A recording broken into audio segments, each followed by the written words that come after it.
Hello friends. तो आज का वीडियो है टोरंटो से दिल्ली जाने के लिए और दिल्ली या फिर बॉम्बे कोई भी वहाँ पे जाने के लिए जो फ़्लाइट है बाद में फ़्लाइट का एक्सपीरियंस है या फिर एयरपोर्ट का एक्सपीरियंस है। तो ऐसे पैसेंजर्स के लिए कि एक ओवरऑल एक्सपीरियंस क्या रहता है टोरंटो से दिल्ली जाने के लिए, तो ये वीडियो उसके ऊपर है। तो शुरू करते हैं स्टार्ट से कि एक ओवरऑल ये सब एक्सपीरियंस कैसा रहा। तो रिसेंटली अभी मैं 3 वीक्स पहले टोरंटो से बॉम्बे के लिए गया था, तो हाई दिल्ली एयर इंडिया की फ़्लाइट से। तो ये उसका एक्सपीरियंस है। तो स्टार्ट करते हैं आपके घर से एयरपोर्ट जाने के लिए। तो सबसे पहले मेन बात कि आप घर से बहुत जल्दी या फिर एंड टाइम पे जो रहता है वो वैसा ना करते हुए आपको लगभग 3 आवर्स बिफोर निकलना है घर से। आधा घंटा एयरपोर्ट पहुंचने के लिए और 2.5 आवर्स आधा 2.5 घंटा जो है वो एयरपोर्ट पे जो फॉर्मेलिटीज़ रहती है तो उन सब के लिए आपको निकलना है। तो आप घर से निकलते हो कैब वगैरह बुक करके, तो आधे घंटे में आप पहुँचते हो टोरंटो एयरपोर्ट। तो एयरपोर्ट पे पहुंचने के बाद वहाँ पे आपको, अगर आपका एयर इंडिया का फ़्लाइट है तो आपको गेट नंबर 5 से लेके 9 तक जाना है। बिकॉज सीन ऐसा है अभी कि कोरोना पैंडमिक की वजह से टोरंटो पियर्सन एयरपोर्ट जो है टर्मिनल 1, तो वहाँ पे काफ़ी सारे गेट्स क्लोज हैं। तो 5 से लेकर 9 तक एक कौन सा तो गेट ओपन रहेगा, वहाँ से आपको एंटर करना है। और एंटर करते ही वहाँ पे आपको रिसेप्शन काइंड ऑफ एक बंदा मिलेगा जो आपको पूछेगा कि आपको कहाँ पे जाना है। तो विल से कि इंडिया के लिए आपको जाना है और आपका जो एयरलाइन कैरियर है वो है एयर इंडिया।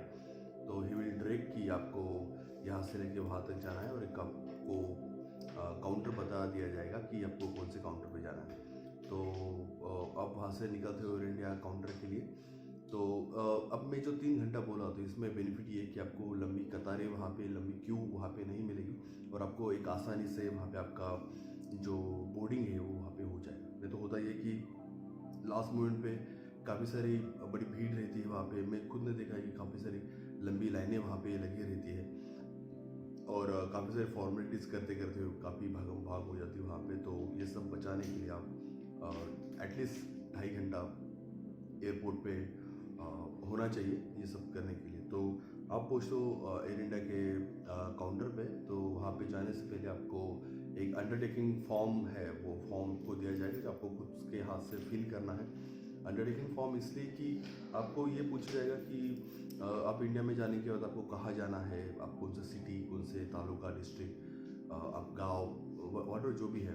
और ये कोरोना पैंडेमिक के अंदर आप ये ट्रैवल कर रहे हो तो ये खुद के रिस्पॉन्सिबिलिटी पे कर रहे हो, तो इसके लिए एयर इंडिया इसके लिए जिम्मेदार नहीं है। तो इस काइंड ऑफ अंडरटेकिंग वो आपसे लेते हैं। Definitely it's a Vande Bharat flight, तो इसीलिए वो सब अंडरटेकिंग वगैरह सब लिए जाती है। और आपका वो फॉर्म आपको, आप जब एयर इंडिया काउंटर पे जाते हो तो वहाँ पे आपको जाके सबमिट करना है। तो ये जो काउंटर पे जाने से पहले आप जो लाइन थ्रू जाते हो तो वहाँ पे आपको सबसे पहले टेम्परेचर चेक किया जाता है। जो गन से आता है वो गन से हाथ पे लेके टेम्परेचर चेक किया जाएगा। उसके बाद आपको एक अंडरटेकिंग फॉर्म दिया जाएगा। देन आपका पासपोर्ट चेक किया जाएगा और आपको बोला जाएगा कि आप काउंटर नंबर ब्ला ब्ला ब्ला इस पर आप जाइए। तो वहाँ पे जाने के बाद वो जो काउंटर पे बंदा है वो सेम क्वेश्चन आपको पूछेगा, वो कहाँ जाना है, कौन से गाँव में जाना है, what's your address. Undertaking form लेगा। बाद में आपका बैग्स वगैरह सब वेटेज वगैरह किया जाएगा। तो वो होने के बाद आपको वो बोर्डिंग पास आपको दिया जाएगा और आपको डायरेक्शन दिया जाएगा कि आप E79 मीन्स मेरा एयर इंडिया का फ्लाइट था तो मुझे E79 की गेट की तरफ उन्होंने जाने के लिए कहा। तो मैं 2 बैग्स वगैरह जो भी आपके बैग्स है तो 2 बैग 23 kg का ईच बैग आपको 2 वहाँ पे काउंटर पे जमा करना है और एक हैंड बैग 7 से 8 kg का वो आपको साथ में लेके जाना है। तो आप जाते हो गेट नंबर E79 की तरफ और वहाँ पे जाने के बाद एक इनिशियल चेक इन वहाँ पे होता है कि you have entered gate number E79। तो वहाँ पे वापस आपका पासपोर्ट वहाँ पे स्कैन किया जाएगा और आपको चेक इन वहाँ पे हो जाएगा। उसके बाद नेक्स्ट आता है आपका सिक्योरिटी चेकअप। तो वहाँ पे काफ़ी सारा सिक्योरिटी चेक वगैरह वहाँ पे होता है। तो आपको ध्यान रखना है कि कोई भी लिक्विड चीज़ें जो शैम्पू हो गया, ऑयल हो गया, तो ये कुछ भी चीज़ें आपको आपके बैग के अंदर रखनी है। डेफिनेटली यू कैन लेके जा सकते हो बट 100 ml के नीचे आपको साथ में रखना होगा। बाद में आप पानी लेके नहीं जा सकते हो या फिर ऐसी कुछ प्रोहिबिटेड चीज़ें वो आपको अलाउड नहीं है। तो इन सब बातों का ख्याल रखिए, बिकॉज सीन ऐसा हो कि मेरे बैग में पानी था और मुझे लिटरली पानी खुद से पूरा बोतल पानी पीना पड़ा था वहाँ पे, और तो काफ़ी सारी दिक्कतें हुई थी वहाँ पे। तो डेफिनेटली सब इन बातों का आप ध्यान रखिए कि ये सब चीज़ें आपके पास नहीं हो और हिसाब से हो। तो सिक्योरिटी चेक पे जाने के बाद वहाँ पे आपका बेल्ट जिसमें मेटल वगैरह लगा हो वो सब चीज़ें आपको ट्रे में रखनी है। आपके शूज़ में अगर मेटल है तो वो भी निकाल के रखना है। बाद में आपका पासपोर्ट डॉक्यूमेंट्स एक अलग से ट्रे में, आपके कुछ ब्लेजर्स वगैरह होंगे, ब्लेजर्स, बाद में आपका लैपटॉप या पावर बैंक, बाद में आपका जो चार्जिंग मोबाइल चार्जिंग है वो, उन सब चीज़ों को आपको अलग से ट्रे में रखना है और वो लेके अलग अलग ट्रे में रख के आपको सिक्योरिटी के लिए भेजना है। वहाँ पे जाने के बाद एकदम से नहीं कि आप जाते सीधा अंदर चले जाओ। जब तक वो सिक्योरिटी वाला बंदा आपको बोलेगा कि नहीं आप एंटर करो, तब तक वो जो फ्रेम रहती है, जो मेटल डिटेक्टर फ्रेम, तो वहाँ से एंटर नहीं करना है। जब वो बंदा बोलेगा कि आप आ जाओ, तब जाके आपको प्रॉपर जाके फिर आपका पूरा हाथ वगैरह फैला के आपको दोनों साइड से घूम के आपको वहाँ पे चेकअप देना है। वहाँ पे जाने के बाद वापस वो बंदा आपसे एक बार टेम्परेचर चेक किया जाएगा और विद इन 30 सेकेंड्स वो आपको रिजल्ट बताएगा कि एवरीथिंग इज़ फाइन। तो वो लेके फिर आपको सीधा भेजा जाएगा सीधा बोर्डिंग गेट्स की तरफ। तो इन सब चीज़ों में लिटरली 1.5 किलोमीटर कैन से इतना काफ़ी सारा डिस्टेंस है, तो आपको काफ़ी चल के जाना है वहाँ पे।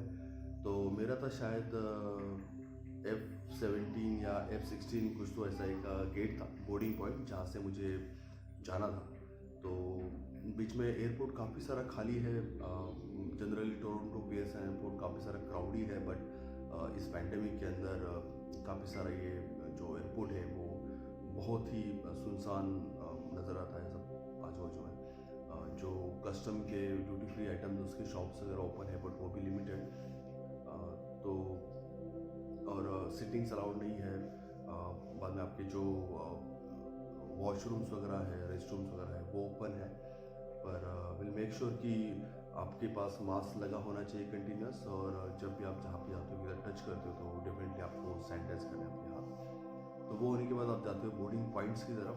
तो वहाँ पे जाने के बाद अपने सब इंडियंस, डेफिनेटली एयर इंडिया का फ्लाइट था तो काफ़ी सारे इंडियंस वहाँ पे थे, और एक काफ़ी सारी एक बुरी चीज़ मुझे ऐसे वहाँ पे दिखाई दी कि काफ़ी सारे लोग वहाँ पे लिटरली झगड़ा कर रहे थे व्हील चेयर के लिए। काफ़ी सारे हट्टे कट्टे लोग थे जो चल के जा सकते बट फिर भी चलने के लिए राज़ी नहीं थे। वो वहाँ पे झगड़ा कर रहे थे कि नहीं हमें भी व्हील चेयर चाहिए। मैंने खुद ने देखा कि कई सारे लोग खुद से चल के आए, वहाँ पे अच्छे से आए, बट फिर भी वहाँ पे जाने के बाद झगड़ा कर रहे थे कि नहीं हमें व्हील चेयर चाहिए और हमें वहाँ पे ड्रॉप करो वगैरह सब कुछ ऐसा।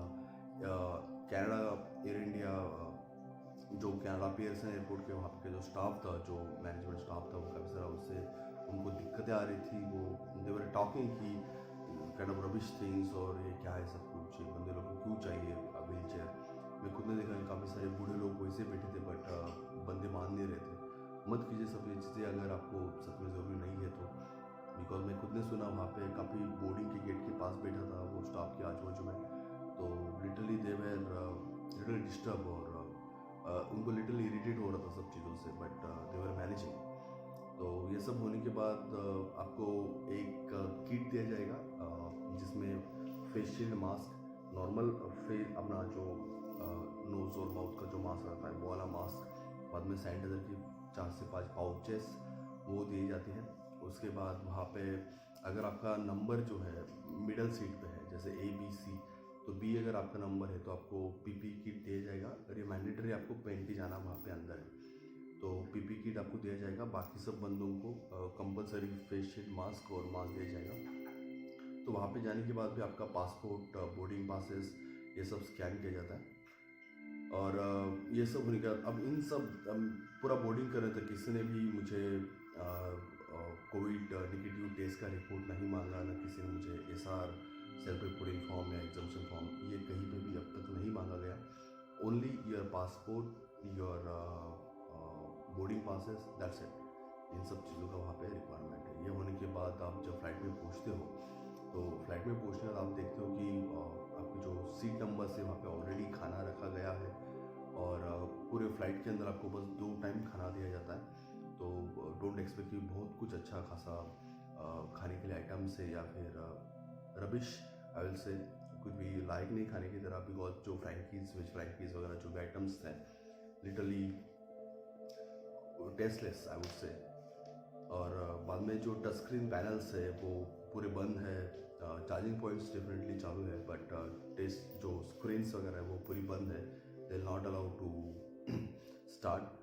लिटरली वो स्क्रीन पे ओनली ताजमहल का पूरा फोटो वहाँ पे आपको देखने को मिलेगा, बट वो टच स्क्रीन पूरा बंद है। बाद में टोरंटो से लेके दिल्ली तक ये जो पूरा 14-15 घंटे का फ्लाइट है, बीच में वो बंदे लोग कभी भी जो एयर होस्टेस है वो कहीं बीच में बिल्कुल भी नहीं आती है, ओनली सिवाय आपके सेकेंड टाइम का खाना देने के लिए। तो बस यही। बाद में टॉयलेट्स वगैरह सब आपको 1 बाय 1 वहाँ पे जाना पड़ता है। तो ऐसा ही 14-15 घंटे का आपका पूरा फ्लाइट होता है टोरंटो से लेके दिल्ली तक का। तो ऐसे कुछ ज़्यादा एक्स्ट्रा फैसिलिटी है नहीं जो नॉर्मल जनरली फ्लाइट में मिलती है, जैसे मैगजीन्स हो गए, न्यूज़पेपर, या फिर आपको टच स्क्रीन पैनल वीडियोज़ अगर आपको देखना है, या फिर अलग से आपको कुछ ब्लैंकेट्स वगैरह वहाँ पे अगर आप एक्सपेक्ट करें तो ये वहाँ पे फ्लाइट के अंदर नहीं मिलता। तो बेटर है आप खुद से आपके साथ में लेके जा सकते हो। तो जैसे फ्लाइट चालू होता है तो पूरे विंडोज़ वगैरह से वो क्लोज़ करने के लिए बोल देते, तो पूरा फ्लाइट वगैरह पूरा क्लोज मोड में टोरंटो से दिल्ली के लिए फ्लाई होता है। 14-15 घंटे का फ्लाइट है, आप दिल्ली में उतरते हो। अब यहाँ पे दिल्ली में उतरने के बाद आपको पूछा जाएगा कि आपको दिल्ली में ही रुकना है या फिर आपको ट्रांसफ़र लेना है। ट्रांसफ़र मीन्स मुझे जाना था मुंबई के लिए, तो मेरा जो ट्रैवल था वो था ट्रांसफ़र, तो दिल्ली से मैं मुंबई के लिए जाने वाला था, इसलिए वो ट्रांसफ़र हो गया। तो वो मुझे अलग डायरेक्शन में भेजा गया। तो जिस डायरेक्शन में गया वहाँ पे फर्स्ट काउंटर लगा जहाँ पे COVID negative test report, SR form, then examination form, ये सब चीज़ें along with my passport, boarding passes, ये सब मुझे वहाँ पे पूछा गया। 2 कतारें थी, एक लाइन जिसके लिए जिनके पास एग्जामिशन था, एक दूसरी लाइन जिनके पास कोविड नेगेटिव टेस्ट रिपोर्ट नहीं था। तो इस 2 चीज़ों की ऐसे अलग अलग लाइन थी। 30% बंदों के पास ये सब कोविड नेगेटिव टेस्ट रिपोर्ट था, तो बंदे को फटाफट जाके वो आगे निकल जा रहे थे। पर जिनके पास रिपोर्ट नहीं था उनको दिल्ली पे रुक के कोविड टेस्ट करा के नेगेटिव टेस्ट लेके बाद में ही आपको दिल्ली से बाहर निकलने को मिलेगा। एल्स आपको ये कंपलसरी है कि आपके पास नेगेटिव रिपोर्ट होना ही चाहिए, तो तभी आप दिल्ली के बाहर निकल सकते हो, नहीं तो आपको वहाँ पे ही क्वारंटाइन किया जाएगा। तो मेक श्योर आपके पास कोविड नेगेटिव टेस्ट रिपोर्ट हो। तो जैसे मेरे पास कोविड नेगेटिव टेस्ट रिपोर्ट था, तो मैं वो रिपोर्ट लेके सीधा मुंबई के लिए आगे रवाना हो गया। तो वहाँ पे जाने का सेम चीज़ें वापस की, बोर्डिंग के टाइम पे पासपोर्ट्स, वापस COVID test report, SR form वगैरह सब चेक किया गया। बाद में बोर्डिंग पासेस वगैरह सब कुछ स्कैनिंग वगैरह हो वहाँ पे हुआ। तो एयर इंडिया की जो डोमेस्टिक फ्लाइट है, तो उससे मैं मुंबई के लिए विदिन 1.5 आवर मैं वहाँ पे लैंड किया मुंबई के अंदर। अब छत्रपति शिवाजी महाराज टर्मिनल पे पहुँचने के बाद वहाँ पे नॉर्मल इमिग्रेशन जो होता है वो इमिग्रेशन हुआ। बाद में बैगेज वगैरह में कलेक्ट किया सब कुछ, बाद में कस्टम पे जाके सब कुछ चेक हुआ। और वो होने के बाद उन्होंने वहाँ पे जैसे कस्टम से बाहर निकला, उन्होंने वैसे ही बोला कि आपको बीएमसी काउंटर की तरफ जाना है। तो बीएमसी काउंटर पे जाने के बाद आपको दिखेगा कि अलग अलग रीजन के अलग अलग काउंटर्स वहाँ पे हैं। जैसे मुझे जाना था मुंबई के अंदर, नवी मुंबई के अंदर, तो मुझे अलग से काउंटर पे जाना पड़ा। नवी मुंबई काउंटर पे जाने के बाद वो बंदे ने मुझे ऐसा रिपोर्ट मांगा, हार्ड कॉपी मांगी, जहाँ पे मुझे हार्ड कॉपी वहाँ पे उसको देनी पड़ी। और उन्होंने उसके ऊपर स्टैम्प वगैरह एक दिया, और वो स्टैम्प का फ़ोटो लेके उन्होंने मुझे बताया गया कि आपको ठाणे के आसपास कोई तो एक होटल है, वहाँ पे आपको होटल में जाकर रिपोर्टिंग करना है। रात के लगभग 11 बज गए थे, मेरी फैमिली साथ में थी, बट फिर भी दे वर इंसिस्टिंग कि आपको ठाणे के वो होटल में जाके आपको रिपोर्ट करना है। इस kind of magistrate collector office का कोई तो एक ऑफिस है जो टेम्पररी खोला गया है इन सब चीज़ों के लिए। तो आपको वहाँ पे आके रिपोर्ट करना है, और बाद में ही आप अलाउ किया जाएगा कि आप घर पे जा सकते हो। बिना इसके आप नहीं जा सकते, एल्स आपको कॉल आएंगे, आपको घर पे पूछने को आएंगे। ऐसा वो बंदे ने मुझे वहाँ पे एयरपोर्ट पे बोला। आई डोंट नो व्हाई कि उन्होंने वो ये सब जो चेक्स वगैरह है वो एयरपोर्ट पे ही क्यों नहीं रखा, बट डोंट नो। और वो जितना मैं देख रहा था, वो जितने भी बंदे थे एयरपोर्ट के ऊपर जो सब ये स्टॉल लगा के बैठे थे बीएमसी वाले, they were not that much professional. Because मेरे सामने एक लड़की थी, शी वॉज लिटरली बेगिंग कि 11-11:30 बज गए, अभी रात को मैं ठाणे वगैरह इस एरिया में कैसे जाऊँ और आगे घर पे कैसे जाऊँ। तो दे वर नॉट लिसनिंग की literally she was girl and इतने रात को कैसे जाएगी तो सब करके, बट दे वर सेइंग कि नहीं आपको जाना पड़ेगा, कंपलसरी है। तो होटल का ये चक्कर मुझे समझ में आया, बट कुछ और गड़बड़ ना हो इसलिए मैं वैसा रिपोर्ट मेरा जो था वो वहाँ पे दिखा के तभी एयरपोर्ट के बाहर जो सिक्योरिटी वाला बंदा है उसने वो मैं जो शॉट लिया था स्क्रीनशॉट कि मैं बीएमसी काउंटर पे गया था, वो स्क्रीनशॉट देखने के बाद ही उसने मुझे एयरपोर्ट के बाहर जाने के लिए एग्जिट करने के लिए अलाउ किया। तो वो होने के बाद मैं वहाँ से सीधा कैब करके नवी मुंबई के ठाणे वाला जो होटल है वहाँ पे विज़िट किया। वहाँ पे जाने के बाद 2-3 बंदे वहाँ पे बैठे थे और एक हॉल था होटल के अंदर ही नीचे, तो वहाँ पे 2-3 बंदे बैठे थे और जैसे बैठ के फिर उनका एक अलग ही नज़रिया था, लिटरली था such a bad experience I would say, because Canada से लेके इंडिया आने तक का एक ओवरऑल एक अच्छा खासा एक्सपीरियंस था, और वो आने के बाद पूरा मुंबई आने के बाद पूरा बिगड़ गया, बिकॉज वो बंदे लोग लिटरली ऐसा डिस्कशन चल रहा था कि ओके आप अभी यहाँ पे आ गए हो तो नेक्स्ट क्या। बाद में फिर वो दो ही तो अब एक दूसरे से बात कर रहे थे और बोल रहे थे कितने दिन का क्वारंटाइन देना है, तो एक बंदा बोला कि नहीं 7 दिन, दूसरा वाले कि 3 दिन। तो वो देखिए सीधा उसने मुझे मेरे पेपर के ऊपर लिख दिया कि 3 दिन का आपको 3 दिन के अंदर क्वारंटाइन लेना पड़ेगा इसी होटल के अंदर, इंस्टीट्यूशनल क्वारंटाइन। तो मैं पूछा उनको कि ये क्वारंटाइन का रूल कहाँ पे है, तो उनके पास आंसर नहीं था। मैं उनको बताया मेरे पास कोविड नेगेटिव टेस्ट रिपोर्ट है, देन आप मुझे कैसे इंस्टीट्यूशनल क्वारंटाइन के लिए बोल सकते हो। तो लिटरली उनको रूल्स पता नहीं थे और तो वो लिटरली झगड़ा करने पे चालू हो गए और देवर इंसिस्टिंग मी कि आपको जाना ही पड़ेगा, ये रूल है वगैरह। मैं उनको ये बताया कि नहीं नहीं ये तो एयर सुविधा के अंदर एक इधर भी लिखा नहीं है, ऐसा सब कुछ है, बट फिर भी आप क्यों कर रहे हो। तो they were talking like randomly in air कि, और आई डिफरेंट लेवल से कि उनको रूल्स वगैरह पता नहीं थे, वो ऐसे ब्लाइंडली कुछ भी बोल रहे थे कि नहीं नहीं नहीं आपको 7 दिन का इंस्टीट्यूट क्वारंटाइन है। मैं बोला तो एयर सुविधा का आप एक बात इसमें आप ध्यान में रखें कि आप सबसे मेन चीज़ एयर सुविधा का जो वेबसाइट है गवर्नमेंट ऑफ इंडिया का दिल्ली एयरपोर्ट का, वो आप डेफिनेटली चेक कीजिए। कोई कुछ भी कहे आप गवर्नमेंट के रूल्स के हिसाब से फॉलो कीजिए, और रूल्स किसी बंदे को पता नहीं होंगे तो आप रूल उनको बताइए और then only you just proceed. तो वो सब उनसे बहस करने के बाद मैं वहाँ से निकला और डेफिनेटली इंस्टीट्यूशनल क्वारंटाइन लिया नहीं, बिकॉज मेरे पास कोविड निगेटिव रिपोर्ट था, एग्जाम्पशन था, इसलिए मैं 7 दिन के लिए घर पे ही अपने क्वारंटाइन रह गया और ऐसे लेके मैं अपने फैमिली के साथ घर पे आ गया। सो सबसे मेन चीज़ एयर सुविधा का जो वेबसाइट है वो आप डेफिनेटली विजिट कीजिए, बिकॉज उसके ऊपर रूल जो है डे टू डे अपडेट होते रहते हैं, जो भी लेटेस्ट न्यूज़ रहती है वो वहाँ पे आते रहती है। तो इन सब चीज़ों का फ़ायदा होगा। कोई भी बंदा आपको कुछ भी हवा में कुछ फेंके बोले, आपको ध्यान रखना नहीं है, बस मेन चीज़ गवर्नमेंट के रूल्स फॉलो कीजिए, बिकॉज रूल्स फॉलो करेंगे गवर्नमेंट्स के तो देखिए डेफिनेटली आपको दिक्कत नहीं होगी। और किसी बंदे को अगर ये सब चीज़ें पता नहीं होगी तो उनको बताइए आपकी ये सब ऐसा है।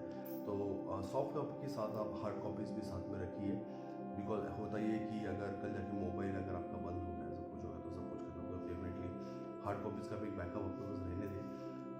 जगह जगह पे जहाँ पे जाएंगे आप तो पासपोर्ट, आपका बोर्डिंग पासेस, आपका self reporting form, exemption form, कोविड-19 का निगेटिव रिपोर्ट, ये सिर्फ 5 चीज़ें हाथ में रखिए। तो जहाँ पे भी जाएंगे ऐसा लेकर पूरा फाइल आपको देना है, वहाँ पे वो उसके बेसिस पे आपको आगे प्रोसीड कर पाएंगे। So this is overall experience from Toronto to Mumbai via Delhi. तो दैट्स इट। बाकी ऐसा कुछ बहुत एडवेंचरस या फिर एक्साइटिंग ऐसा ट्रैवल नहीं है, but the good thing is कि आपको इंडिया आने का मौका मिलता है इंटरनेशनली। तो बस इन सब बातों का ध्यान रखिए और आई रिपीट कि गवर्नमेंट के रूल्स फॉलो कीजिए और एयर सुविधा की साइट्स डेफिनेटली चेक कीजिए इन सब करने के बाद। इसके ऊपर भी अगर आपके खुद के कोई क्वेश्चंस वगैरह है तो डेफिनेटली आप मुझे पूछ सकते हैं मेरे नीचे कमेंट सेक्शन में। तब तक के लिए धन्यवाद। जय हिंद।